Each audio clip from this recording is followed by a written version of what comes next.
But now you've got a band who've been together with you for a little while. Yeah. Do you actually, when you get together to decide a live set, so say to them, okay, what do you think we should put in? Or do you two go and say, right, this is our set? Well, we kind of, they do kind of follow our lead, I think, in many ways. I think it's just done for the greater good of the set. I mean, Yeah. you sort of, what would be the best, you sort of immediately know what you're going to end Yeah. with and what you would begin Right. with and what the crowd seem to. After a while, you get an idea of what the crowd seems They all to have opinions. like. Yeah, but there's all a have general opinions, amount yeah. of, suddenly you play a song 3 times and realise that song's getting a bigger cheer than the one before it. So you go, oh, okay, there's some people like that song. That needs to be put in the set in Yeah. case the song before it isn't as good. And so you sort of know, and obviously your band members know that as well because they're on stage with you. Well, we work together, don't? So, I mean, at the end of the day, we all work together. Yeah. And we try and get. There's certain things that always have to be taken into consideration, like instrument changes, for example. We always work on the premise is that no gaps. Gaps are the evil. Boring. On yeah. stage, you do not want gaps. So something's always got to be going on. You either go into another track, or you do some chat, or there's got to be something. So obviously, there's some tracks where Link has just played his double bass or whatever, and he needs to put that down. And if he then starts a song straight away with the bass, then there's inevitably going to be a gap Yeah. there. So you think, right, well, that's probably not the best song to follow that one because of logistical reasons. So yeah, these things have to be. So I'll probably put a set together for the Borderline, and then I'll send it out to the boys, and then they're going to go, yeah, I think that should be moved to here, and that's going to be a problem. And then I even think of, okay, what do I actually want to say throughout the show? What are the important things to get in there, and find a place where there is going to be more of a gap to actually say them, to give somebody a chance to, for him to put his acoustic on or whatever. So it is very much thought out, but it's not gospel. I mean, what we find that when you basically have a set of things that you go, okay, well, that will work, and that covers all the bits that I want to cover. But as you go through the tour, things happen, and it starts morphing quite naturally. And if something works well, you go, oh, that was good, I'll say that again. So there is it's organic, but it is planned. Yeah. Are you more comfortable in front of an audience than you are in a studio? I'm quite comfortable in both, to be honest. I mean, I've been doing it long enough to. It's all good. I mean, I love being on stage, but I love doing studio work as well. So She's a first take girl. First take. She does it once and then goes, would you like me to do it again? And you go, no. She'll So go, can I do it again? You go, yeah. And then you go, you can do it loads of times if you want. And she'll do it 5 times, and then you still use the first one that you did. well, except for the really high notes, which I have to. What that I do. Yeah. That I overcome. Yeah, that's too often. So it's more of a case you're so good you get it right first time rather than saying, I'm only doing it once. Oh, no. I mean, I go with him, he's the producer, and he's hearing what's coming back. So A lot of the time, I think it's just the way that she see, because sometimes I've even used the tracks when as I explained earlier, when she's doing a keyboard part and she sings the line, the main line. I've even stolen some of the takes that she's done on a first take from there because it's better than when she comes back and does it again. It's almost like the very first time that she sings it, it's fabulous. The second time she sings it, I was just a little bit bored of that now. It's like, no, you've only sung it twice, don't be bored. Sing it like you just did. No, I'll just change it. And it's like, no, don't change it. It was better the first time. Oh, was it? But my view is, okay, I've just done it in this style, in this way, which is the most natural way, the way I heard this song when I wrote it. There might be a bum note, in which case it's like, oh, God, we do that one. But after that, it's like, I'll sing it as many times as you like, but tell me how you would like me to change it. So if there's something that you didn't like about that first take, what would be better? And we have there's certain songs, and I can't think, you probably think of one, but where Lee, for example, pulls me up over my diction, which can be really rubbish when I'm singing. Read the lyrics, everybody. Can't know what she's saying. The lyrics are in the But thing. funnily enough, when I then go too much diction, he says, oh, no, sounds too posh now. So you have to kind of find this middle ground of diction. So he does pull me up over that, and sometimes I have to redo things because it's like, oh, no, you're getting too American and lazy with your singing. And sometimes, sometimes there is a bit of fine tuning where you hear things where you say, right, can you sing that bit softer or try that bit harder? Or I didn't like the tone. You know, so it's not all first takes. It's some songs especially seem to. That's not normally you, to be fair. That's normally my error, because that's to do with compression. And what's happening is that I'm getting loads of compression when I don't want it, because you're whacking it out, and then you go back and sing a really soft bit, and I need to just get it up there a little bit. So it's not. I'll probably blamed it on you at the time. Now, when we do record the belty things, we actually do separately now, because I mean, obviously I've got a microphone technique, but it's not. It's an inaccurate science. So if there's a song with some real loud bits and some quiet bits, we actually do them separately, so you can just sort of reset the. I find that's been better. Yeah. I thought it did. I thought it did come out better. Yeah. Like with the microphones that I've got. Obviously, it's probably different for every single different manufacturer of microphone, but the closer and quieter you're talking to a really expensive microphone, the better your voice sounds. When you really start shouting in a microphone, Distorts. Doesn't distort. It just makes the lovely harsh, whether it might even be your voice. It makes all the bass low notes disappear. It makes everything sound very top. Yeah. So you're not getting the proper voice. No. You're just getting part of it. Exactly. So I tend to find that if there's a particularly loud bit in a song, like a chorus that she's, if the verse is very quiet and swimmy, and then all of a sudden it whacks into a chorus, just stop it and rearrange the microphone so that you can still get as much of that bottom end as well into the chorus by repositioning the microphone or changing some of the. It's normally in the control room. It's normally changing. Especially with a voice like mine, which is just so weird anyway. He's saying it's getting more and more difficult because I've got so much air in my voice. I've got loads of air. Sam Brown had exactly the same thing. She it's slight deformity of the vocal cords, which lets more air out than most voices do. You get the nice fruity voices which are very harsh, and then you get voices like mine, which are and it's air. So when I'm singing, he gets quite a lot of air with it. Which is less note, strangely enough. So more air. With the EQ, you can't EQ something that's not there. So normally in a voice, you'd have the bottom end of the voice, the middle fruity part of the voice, and then your sibilants at the top. Well, with Doz's voice, it's like this. So it's a real scooped out sound. So you've got the bass and you've got your but there's nothing in the middle. And the middle part of a voice is what cuts through a song. And so I'm constantly trying to make this bit up in the air, but basically what I'm doing is just wafting air around because there's nothing there, which is very frustrating when you're trying to sit the voice in a track. Yeah. And I know that you're aware of it as well, because a lot of the times I'm giving you the track that I think's finished, and you're like, vocals are not sitting on top of the track, and a lot of the time if I sit them on top of the track, they're too loud. But if I sit them where they are is obviously where I put them, is because they're in the right place, but there's just not enough mid to cut through, punch through. And if you obviously, the more you put it up, the more bass frequency and treble that comes up, rather than the middle frequencies, which is really hard to sort out. So how do you get over that problem? Basically, I mean, my production techniques are pure and simple, and it's just try everything. I don't know. I've never known, there's not really the sound guide. There's not really a guide to production. It's basically how much time you've got, how much interested you are in your equipment. It's not about how much money you've got. It's not about have you got the latest Logic Pro Plus. It's not about have you got the latest £1 million compressors. It's not about that. What it's about is once you've got something that you can use, how well do you know it? And that goes for every piece of equipment. It goes for an amplifier. I've heard guitarists come out with the worst guitar in the world and the rubbishest amplifier in the world, but have gone, watch this. And it's not to do with their playing. Their sound can be good because they're making whatever it is that they're playing sing through that particular amplifier and that particular guitar. Yeah. And that's possible if you are willing to stick with something for a long period of time and work at it. You can still make something crap sound good. You can. And that's basically me. To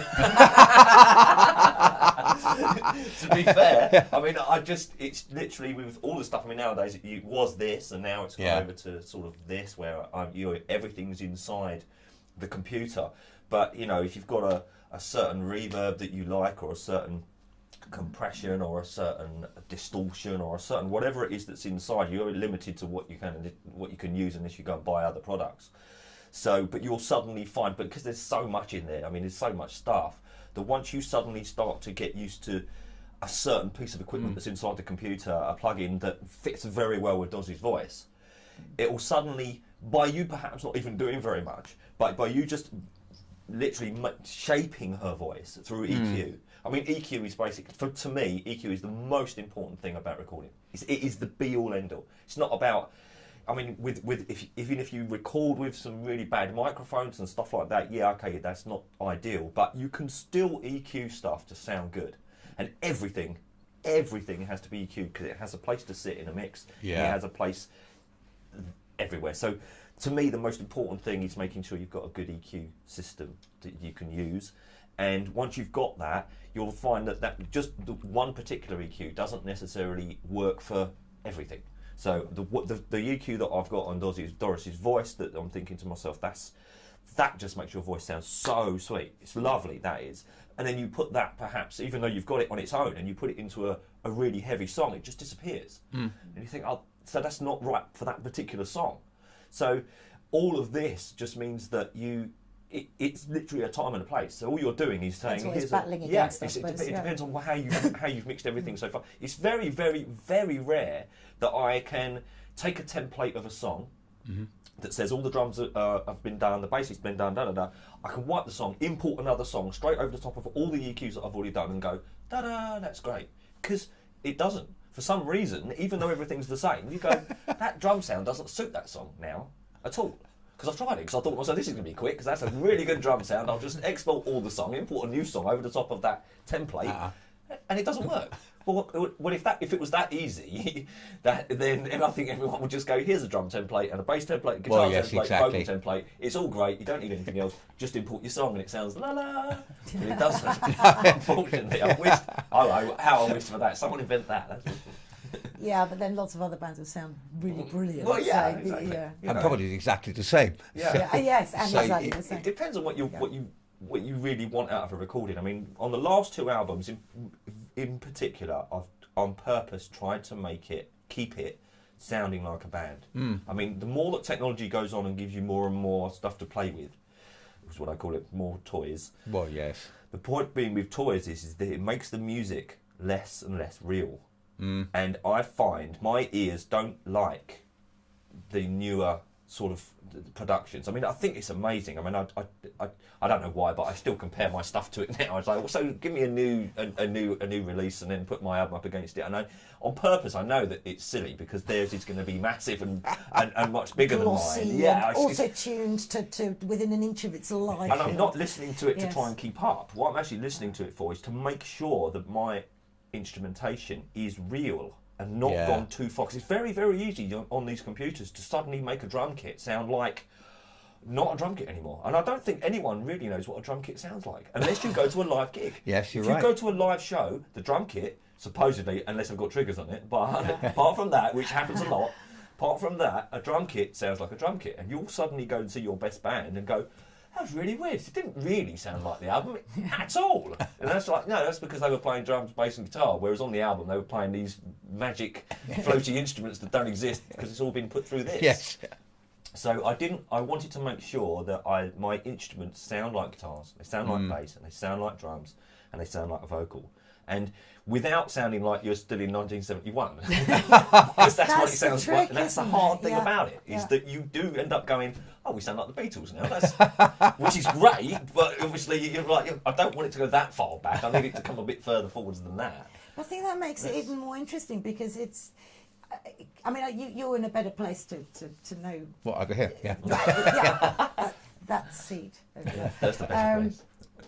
But I don't think, we've definitely got something old-fashioned about our albums, but we've also got something modern about our albums. And, well, I hope that's how it comes across, but that's how it feels to me. It's like it's, again, not just eclectic in its variety of music, but also in its production and its influences. Well, the old-fashioned thing is the warmth. Okay. And the modern is the fact it sounds contemporary. But as you said, it's about the fact you want the instruments to sound like instruments. I do. Not like technology. And that's where that hark back, there's a warmth to your sound. Yeah. I hope that you've heard it and you feel that. I mean, I think a lot of bands do it. A lot of bands don't bring it back far enough to what real instruments are anymore, because I mean, you don't get to see instruments on TV hardly anymore. You know, the instrument thing, unfortunately. I mean, I love playing live to the older generation is because they can feel it and they know what it sounds like and they know how it's supposed to be. I feel sorry for the people that have to go and watch Ed Sheeran on play Wembley Stadium and there's one bloke on stage going, yeah, okay everybody, with his acoustic guitar, and you think, so God, when I was your age I went to see Guns N' Roses and they ripped my head off. It was amazing. yes. And you guys have got to sit there and watch that. God, you haven't lived. You don't know what that is. And I want that to be in my music. I like it being real and I like it being music. That's what I think. But we're music musicians. Well, know, well, exactly. That's it. Because we play all sorts of places and all sorts of shows. We see an awful lot of people who I don't think they can tell whether you're playing live or not, whether you've got back into. They don't know. They can't tell, and I don't think they care either. No. So I think that there is quite a big chunk of the population that actually just doesn't give a shit. I mean, absolutely. You know, they're just as happy to listen to that overproduced dance record because they can gyrate to it, and I think that's more important.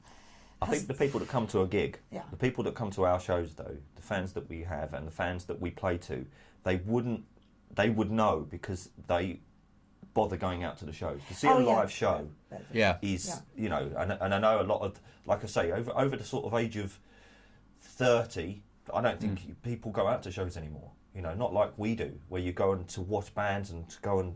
No, you've got a point, actually. Which is a shame, and I worry for the industry like that. But because a lot of our fans are a little bit older and they probably appreciate it a bit more and like the live thing that we do, and it is live, we don't use any backing tracks whatsoever.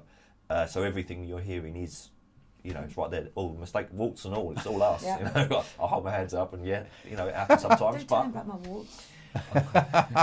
And all. And all. It's the and all. Well, that's the bit. Yeah, but that's the beauty of live music. It should be about mistakes happen. So what? It's part of the experience of live. And you're right. Too many artists have forgotten that and use backing tapes and basically are hiding behind them, and they're not really playing live. No. So they're just standing there. But I can understand it from the point of view that because things are so perfect now on recordings, because you've got so. I mean, look, if I hit a bum note, I can re-sing it, or Lee can just go, don't worry, I'll sort it out. I mean, it's that easy now. So you can be the worst singer in the world, and with a half decent studio, you can still be made to sound pretty good. Anyone can do that. So now the temptation. Yes, but that's technology. Yeah, actually it is dictating. Technology. Rather than the music dictating. But then if you can do that in the studio and live... You can do it live. Well, that's what I mean. Auto-tune live. Exactly. Auto-tune, all that. It's not surprising that people use it because they want it to sound as glossy and as perfect as the recordings, which is partly what people expect now. I mean, even on TV and things, that people use auto-tune stuff. And you think, well... The problem is the ignorance that people don't know or possibly care whether they're actually using these things or not. All they will hear is that, that one sounded much better than that one. Yes, you're right. But that's the problem, is that the artistry goes away because it's being superseded by technology. And realistically, you're not reacting to a live performer. You're reacting to technology making that performer sound quite good. Yeah. So there's something missing. But that's a test for me, is to see whether people can do it live or not. Yes, absolutely. Well, I learned I'd probably say about 10 years ago, where I had a vocal and I auto-tuned it to perfection. Absolute perfection. And when I put it in the track, I remember sitting there and I remember thinking to myself, that's perfect, sounds great. I went away and I came back again probably about 2 days later and I played the same track again. Obviously, you've just done it, and you're not really listening to the track anymore. You're listening to the overall effect of the track. I came back 2 days later, and I pressed play on it, and it sounded like a robot. It was so clinically correct that it was wrong. It was so wrong that I thought to myself. So it's a very fine line between being a correction unit, as in that someone's made a wrong error or didn't quite hit that note, and actually going through it and going, that all of that is wrong, because a whole vocal line is wrong. Believe it or not, no one's hitting. If you actually look at it on an auto tune, no one's hitting anything in tune at all, really. And it probably is if I put my guitar into auto tune, every time I'm hitting the string, if you hit the string very, very gently, it will give you a note that's exactly in tune. Whereas if you hit it, it's doing this. Yes. And that's what music is. It's this. It's emotion as well. Absolutely. And as soon as you do this with it, it's you lose everything. It's gone. And unfortunately, we're living in an era where people have got so used to listening to music that has no emotion anymore. It's a shame. Yeah, and it takes away the excitement, the feel, the passion that people should have. And that's obviously what you have kept in there. But they've replaced it. They've replaced it with very euphoric sounds, like, you know, euphoric keyboard sounds, and they so I think the euphoria of it is still there with young people and with the catchy tunes. I think it's just a bit alien to us because it's not live. I'm not sure it's euphoria anymore. I'm not sure it's that excitement anymore. I think it's just an acceptance of something that's there, but it doesn't have the same impact it used to have. I don't, and that's why I think a lot of people have. People used to regard music as a force of nature, something that was really a part of their lives. Now it's more lifestyle. Yeah, I think so. Yeah, maybe you're right.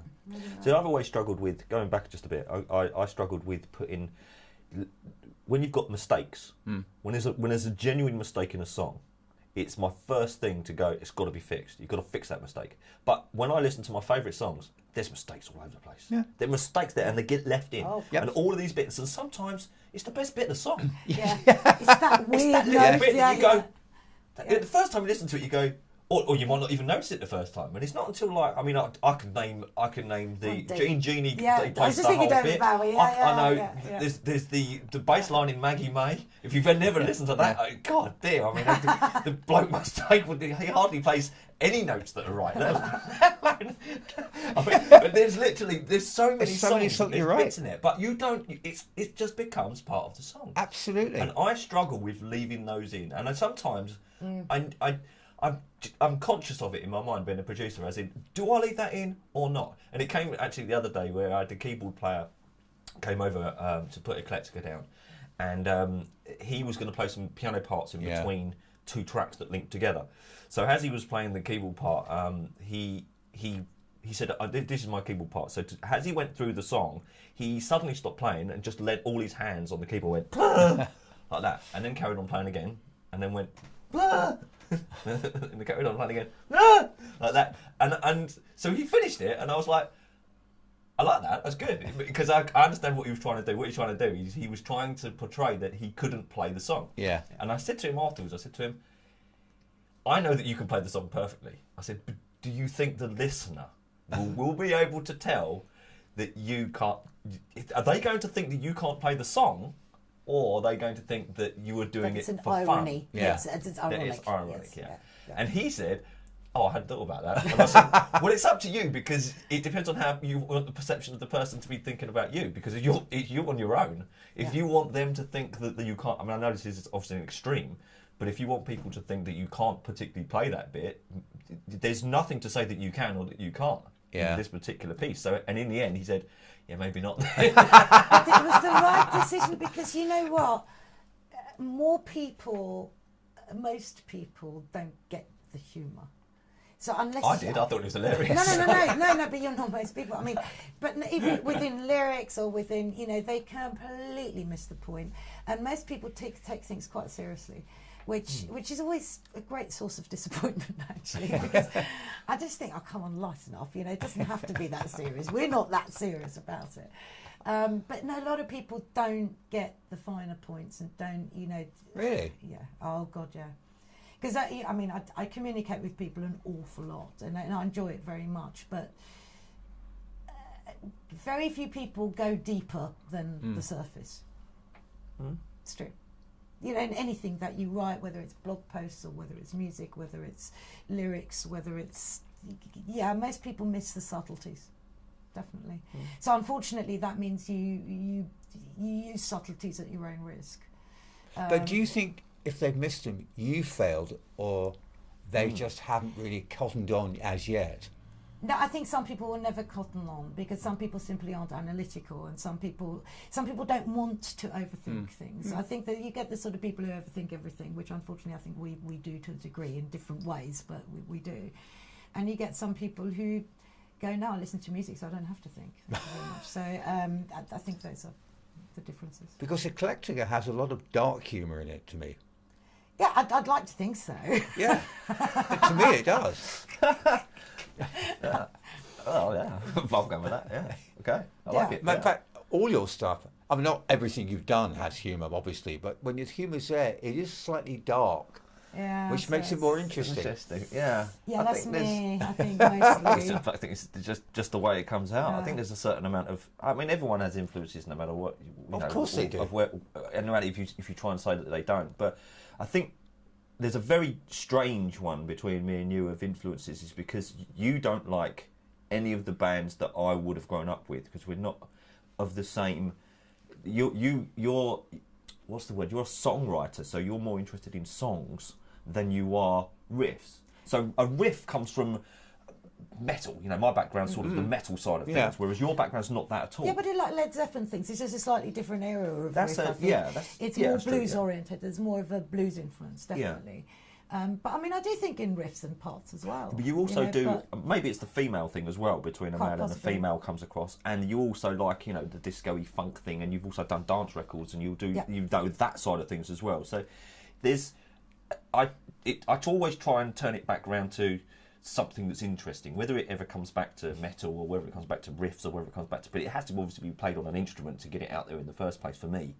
But I definitely noticed that I've not heard like a collaboration of ours before. I don't hear it with. I wouldn't say, oh, you sound like, because every time I listen to the same with your voice as well, the same way that when Doris Brendel gets compared to any band, I haven't had anyone say, oh, you sound just like. Because there doesn't seem to be. We've had loads, but rarely the same person twice. That's what gets me, and all sorts of people I've never heard of. And well, this is why it works, because you can have a load of influences, but as long as you don't sound like them, but you're just inspired by them, you're fine. Because you sound like Doris Brendel in the end.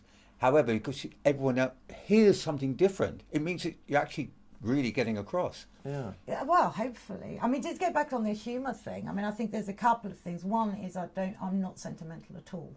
So as soon as we get to any form of sentimentality, I want to spoil it. Right. So hence, you know, I just go, nah, it's boring, cliche. Oh. You know, I just don't. I like the dark edges. So as soon as anything gets too nice, I kind of go, nah. Let's make this go horribly wrong, shall we, somehow. But the other thing, so that's one side, but the other thing I think is Lee here, actually, because obviously I came over here, I'm not English, and the one thing that it takes longest to learn in life when you move country and language is humour. Yeah, especially English humour.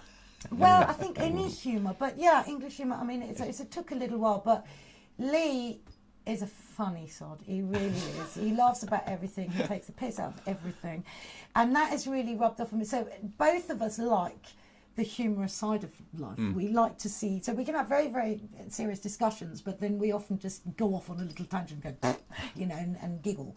So we do that even when we're doing songwriting or stick. We often go off on little tangents and have a laugh, and I think that's possibly what you can hear in the music itself, in the lyrics and in the music. It's this kind of, no, we're not going to take it too seriously. we're just going to inject that bit of stupidness every now and again. And yeah, sod it, we've got to have a laugh. And I think some of the link tracks, especially in Eclectica, which you haven't heard yet actually, so you will on the CD, it's got some really ridiculous link tracks on it where you just go, you can't do that, really? And we just go, we can do that. We can, and we did. Yeah, but I like that. I like the fact that when you just think a song's finished, all of a sudden something very strange happens, or even during the song, where it's difficult within a song, because when you're listening to a song, normally you're expecting something to happen, and you can't just chuck in something that sounds like a mistake.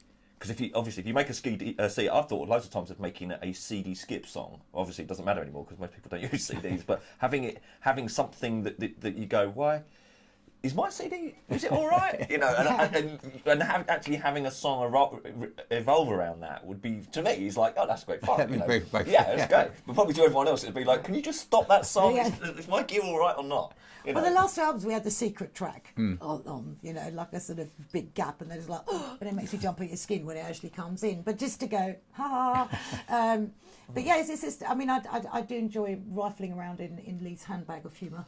Just while we're on the handbag scenario. Yeah, so your handbag of humour. I have to have a good little route around it every now and again and just go, actually, I want to use this. Yeah. Actually, a handbag of humour is a good title for a song. Handbag of humour. There you go. Rifling around in Lee's handbag of humour. Yeah, I've got the first line written. There you go. There you go. It's another Malcolm's latest quote that everyone will use forevermore. But the point is, humour is so much a part of music anyway, and it should be a part of it. But not to everyone. Some people take it terribly seriously. That's the weird thing. The more seriously some people take it, the funnier it gets. Yeah, well, I suppose. Yeah, but that's the difference between laughing with somebody and laughing at somebody. Yes, that's true. I think the thing about with humour is that you'll never be able to beat Frank Zappa at it, right? But the thing about Frank Zappa is that, and he sort of set the trend for, if you're going to be funny at music, you've got to be clever with it as well. Absolutely. And which doesn't, not by clever as in, oh, you know, look what I can do, but clever with how good you are. Yes. If you're going to be funny, you've got to be good to back it up. And I said to Doris, like, you know, with the last album, we had some reviews that were like, this album doesn't sit properly. I remember getting it mastered, and I listened to it for the first time after mastering it on the way home in the car. And I remember I just pulled over at the services, and I just thought, this doesn't really work together as an album at all. It's hilarious. I actually burst out laughing in the car. I was like, oh, you're mad, lady. It's all just mad. It's all mad stuff. And now you sort of listen to it a few more times and you go, yeah, it does fit. And it, you know, but at the time when I very first listened to it again, I thought to myself, this is just, it's wrong, but right. You know what I mean? It was very weird. But, But I think it's expected now. Yeah. See, this is the difficult thing. I mean, on Eclectica, I'd already written loads of songs, and we actually went, too many songs on here. Yeah, we did, yeah. There's too many songs. We need more rock and we need a bit more weirdness. So we actually went back to the drawing board, and I wrote another five tracks, but we used 4 of them. Yeah. That was it. That were more kind of weird and wonderful, and obviously there was Love Up was one of them. Losing It, which we got Lincoln, the bass player, in to help, you know, to also come up with some ideas. So that turned into the 8-minute epic. Yeah, epic, yeah. Death and Taxis, and what was the 4th one? Oh yeah, Rather Wear Black. Rather Wear Black. So we literally went, no, it needs some rock songs. So we are beginning to sort of pander to the audience a little bit, but it. Or ourselves. Or us. Well, yeah, I like those. Well, I mean, that's what I'm saying. You're sort of making a box, but in a genre that everyone goes. I think it's expected now. I think our audience have, as it stands, has kind of gone, yeah, that's what they do, and they almost expect a bit of madness and something completely different. So I think we've already stuck down 10 or so songs already for the next one. I mean, it's crazy. We're just always, you know, 10 steps ahead. And Lee went, yeah, there's loads of songs on this. Should we make a really songy album? And it was like, no, I don't think so. No, it wouldn't bother me at all, because that's what people wouldn't be expecting. It's true. That's a good point. I said to you before, I said I'd very much like the next album just to be full of lovely songs. So everyone goes, yeah. Hold on a minute. Where's all my weirdness gone? You go, yeah, that's the next album. Yeah. We just like to do something totally different. Yeah, exactly, yeah. Yeah, but no, I think we'll probably end up putting in some places. Who knows? We're still, we're not there yet. Who knows? Well, you're still on Eclectica. Yeah, we haven't. Well, this is it. At the time of this interview, it's coming out in exactly a month. Yes. So you still have the build up to that, and still have to gauge your audience reaction to that, which I think will be very positive. But because the beauty of making humour in music work is to take it seriously. Yeah. And that's the point that Zappa always did. And that's the point you've got as well. You obviously are very serious in making it funny without making it seriously funny. I think that's actually, I think you overestimate me, because when I write lyrics, see, he is actually really funny. I'm faintly humorous. I've got this sort of, I've become very British, you see, and I'm just sort of... Faintly humorous. Amusing, yes. I'm sort of amusing in a sort of tittery kind of way while you drink your tea and you know, I'm a bit more like that. My humour tends to be not laugh out loud, it tends to be a bit more subtle. So me trying to be funny is kind of being amusing, I find. You've made me laugh once.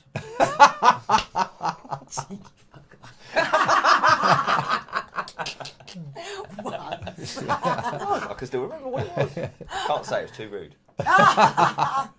That's why it was funny. You don't tell rude jokes, and the only joke you ever told is rude. Oh, well, that was me telling a joke. You even remember it. You even remember which one it was. There you are. See, I was right. I only know one joke. That was it. It's not even a joke, it's a story. It's a story, and it is.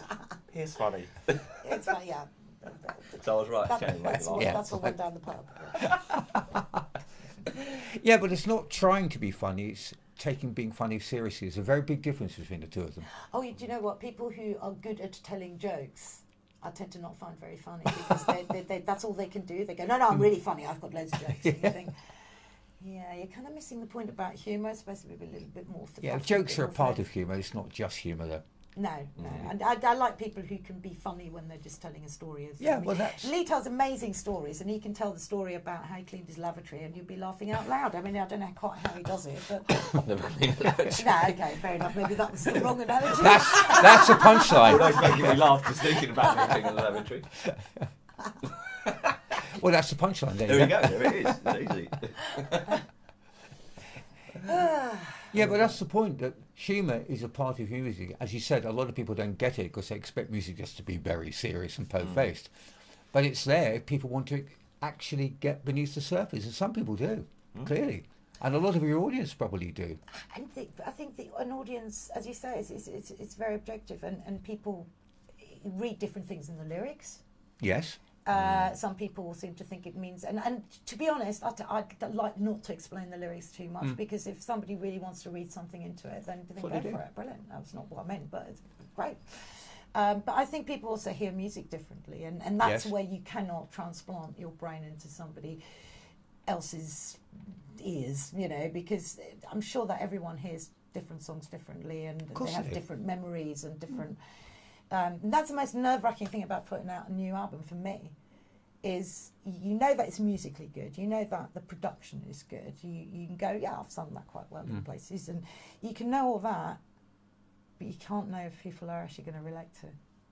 Well, you can never know that. No, but that's the big mystery, that's the one unknown, that's where there's no formula or... No.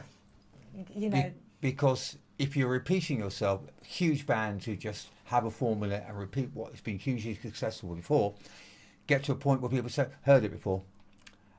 But with you, because every album is very different, even though it's still you, you don't know how audiences are going to react. But that's the beauty of it in a way. You are jumping out of a plane, wondering whether the parachute will open. Yeah. That's a good analogy. I think we're kind of big-headed and conceited enough to kind of not let it trouble us too much when some people do give us a bad review. I mean, it didn't happen on the last album, which was quite... There was a couple of lukewarms. There was a couple of confused ones, but there wasn't anything really slaty. Anyway. No, but they can't... The thing is that the music is really well thought out. And when you've got a product... And like reverting back to Frank Zappa, his music is amazing. You can say what you like, whether about the music and if it's funny or not or whatever, whether it's for you or whether it's not for you. The thing that you can't pick apart with Frank Zappa is how clever the music is. Very clever. Very clever. And so that's the backup plan for me. Backup plan for me is if you've worked hard as a musician and got the musicians and get the best out of all of them, and when you've finished with it, you sit back and go, here's the backing. I'm not quite sure how everyone's going to take the songs. The songs are going to be, someone might like this one, and that one, and go, now hopefully it's all of them. I'm not quite sure. But you, as an artist, you're never sure. Like I said, there's not really a sure route unless you really are going for a mass market, playing a lot of old tribe. But this isn't that at all. But you know, you really do have to. I think anyway. I think that there's a quality. Well, you know the quality's Yeah. People can say, exactly, I don't like it. See, this is why, I mean, obviously on social media you get all sorts. Well, but as soon as somebody says, oh shit, then you go, block, because that's not a comment. That's not a comment. Well, you can say, I don't like it, yeah, and that's absolutely fair enough, and you're well in your right. Yeah, if you But can't slate the music, no, you can't. Because it's not... Absolutely. There you know that the quality is there, the thought is there, but that doesn't mean people are going to like it. It just means you can be proud of it. It's a narrow-mindedness when someone says, I think it's shit. No, stupid. just because you don't like it doesn't make it shit. There are a lot of artists, bands I don't like, but I respect the fact they're really good at what they do. Yeah, I just personally, it doesn't appeal to me, but it doesn't necessarily put me on a pedestal. Just because I don't like it, it is shit. No, far from it. It just means I don't quite get it. But unfortunately, a lot of people out there automatically assume that it's not particularly. I wanted to ask one final question to you two. You're both multi-instrumentalists.